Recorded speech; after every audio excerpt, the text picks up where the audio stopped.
Good morning students. This video is for class 10th. Welcome to chemistry class. In this video we will learn some of the topics which are left in chapter 1. So in today's video we will finish these topics. Now let's proceed. Now students, we have discussed some of the periodic properties in the previous videos. These properties are atomic size, ionization potential, electron affinity and electronegativity. Now in this video we will discuss the metallic character and non-metallic character, these two properties which are left, and some of the few topics which are also left. So now let's proceed for the periodic property, that is metallic character. Electrons. Electrons of the outermost orbit and form a positive ion are considered metals. Means we have read in the 9th class also, and we know that the elements which lose the electrons are known as metals. So here is the example. Here you can see that sodium atomic number is 11. So 281 is the electronic configuration of sodium. When sodium will lose one electron, because in the outermost shell one electron is present, so how sodium will gain the stable electronic configuration? By losing this one electron.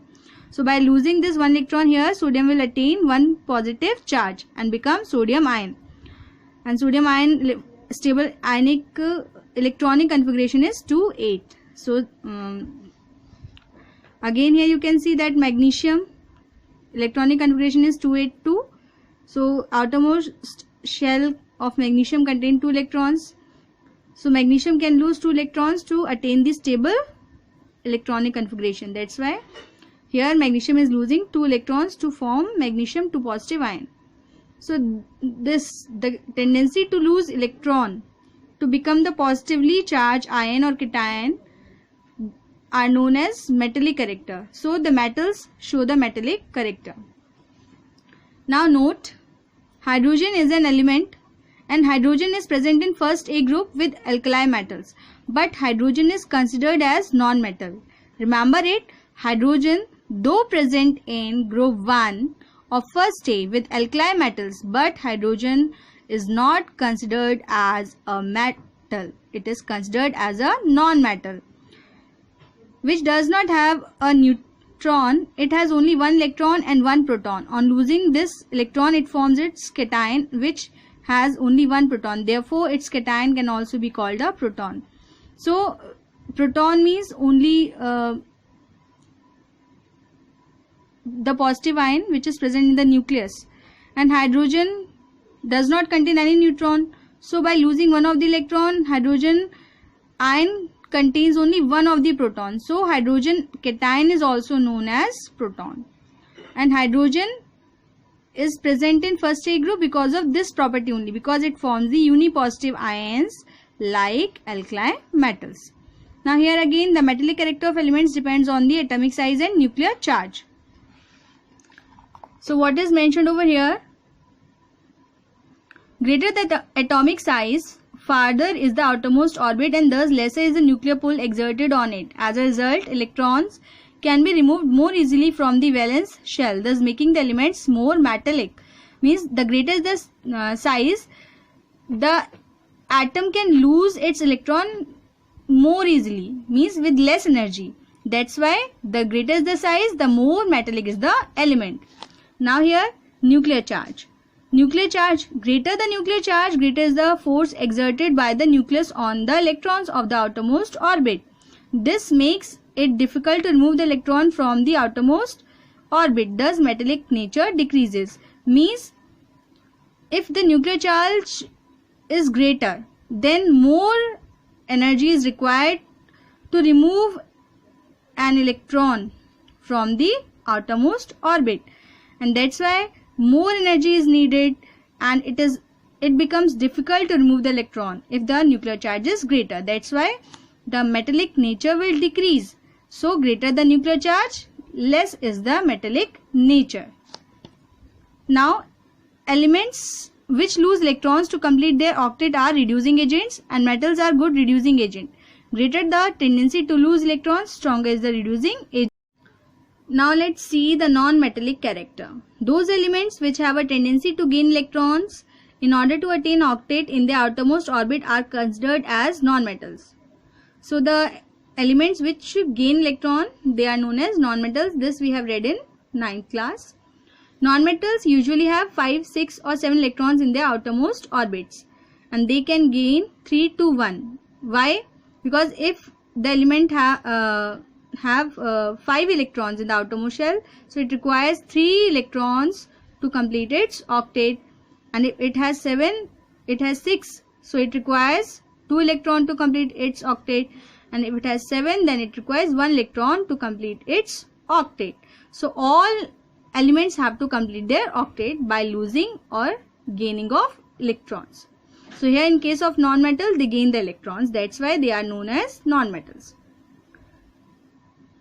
Now examples are chlorine, oxygen. These examples you know very well. Here again, non-metallic character also depends on atomic size and nuclear charge. So what is about atomic size? Smaller the atomic size, greater is the nuclear pull and the tendency to gain electrons. Therefore, the element is more non-metallic by nature. Means smaller the atomic size, more non-metallic the element. And nuclear charge, greater the nuclear charge, greater is the tendency to gain electrons. Hence, more non-metallic is the element. Means greater the nuclear charge, more non-metallic, and smaller the atomic size, more non-metallic. It is just opposite of metallic character. Okay. Now here is the important note for you. Non-metals are oxidizing agents, and the nature of oxides also show periodicity. Across a period, the oxides of elements in a particular period show decreasing basic nature and finally becomes acidic. For example, the oxides of elements of the third period. We know that this is the third period elements: sodium, magnesium, aluminium, silicon, phosphorus, sulfur, chlorine. So these are the oxides. So this sodium oxide is more basic, means strongly basic. And as we move across a period from left to right, the oxide becomes acidic.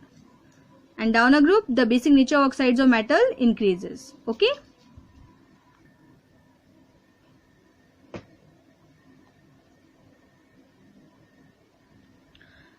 Now, chemical reactivity.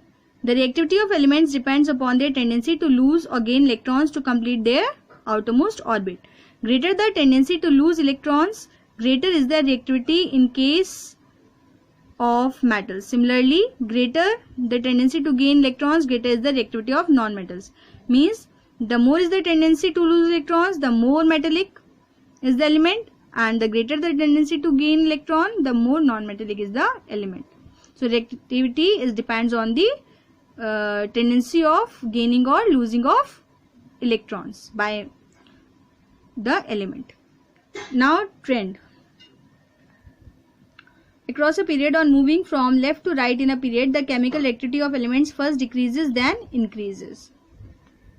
Now let's understand by this example. This is the third period. Sodium, magnesium, aluminium, silicon, phosphorus, sulfur, chlorine. So reactivity first decreases then increases. How?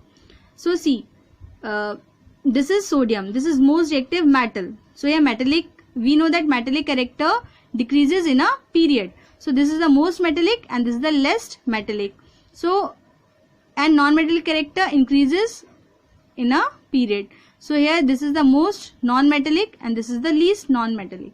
But we are considering the reactivity. So sodium is the most reactive metal and chlorine is the most reactive non-metal, and the least reactive is silicon. Okay. Now down a group, the tendency of losing electrons increases down the group. Since chemical reactivity in metals depends upon their tendency to lose electron, thus reactivity increases on going down the group. The most reactive metal is at the bottom of group 1. It means that when we go down in a group, so the most reactive metal will be at the bottom of the group. And the reactivity of non-metal decreases on going down the group as it depends upon the tendency to gain electrons, which decreases down the group. The most reactive non-metal is at the top of the group 17, that is fluorine.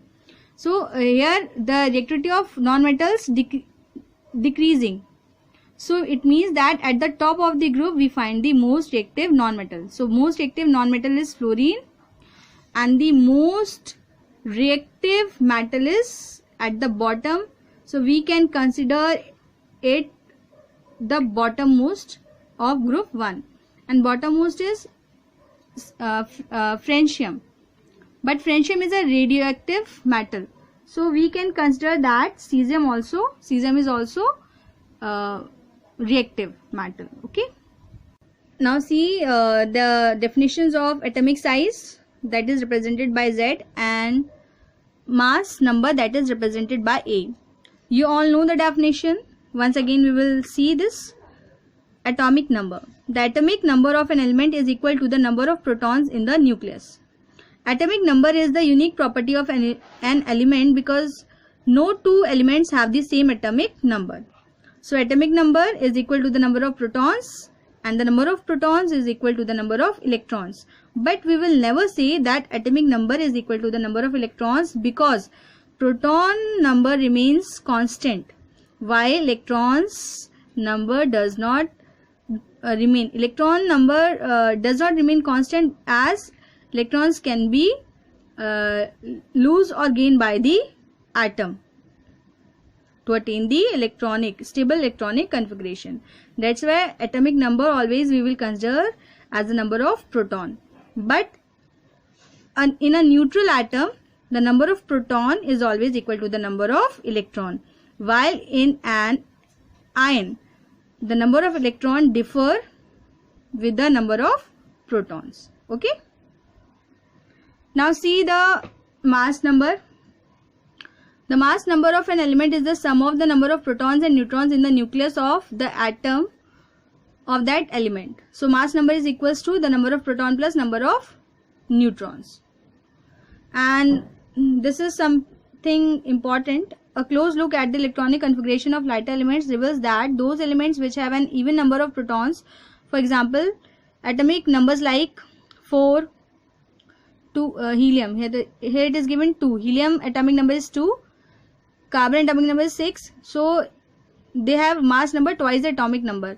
Like helium atomic number is 2, so the mass number will be twice of the atomic number, so the mass number of helium will be 4. Similarly carbon atomic number is 6, so it's also an even number, so its carbon atomic mass will be twice of the atomic number, it will be 12. But exceptions also there for beryllium and argon. So beryllium has the even atomic number and argon also, but their mass number is not twice. Okay. But elements which have an odd number of protons like lithium, boron, fluorine, sodium, etc. have their mass numbers twice the atomic numbers plus 1. So A equals to 2Z plus 1, except nitrogen and helium. So here also exception. So this you have to learn. Now students, this is the table for all the properties which we have read in the chapter 1. So this is a summary. For the variations you have to learn this summary, and basically many properties are there, so you can learn easily by learning the property variation in across the period, which is left to right, and you can mark the easy which is decreasing, same values of the property which are decreasing, like basic nature and this melting point, boiling point, these has variation, so these you have to learn. And this number of valence electron, this is also have the variation different. But atomic size, metallic character, basic nature and reducing nature, these 4 properties are decreasing in a period, so automatically it will increase in the group. Same rest of the property except these will increase in the period, and automatically it will decrease in the group. So this is the easier way to learn these properties. Now student, this chapter is finished. Now you prepare this chapter very well, because this is a very important chapter for board exams. So this will also come in your UT, and more chapters will come, but we have finished the first chapter, so you practice it well, revise it well, and stay safe. Thank you.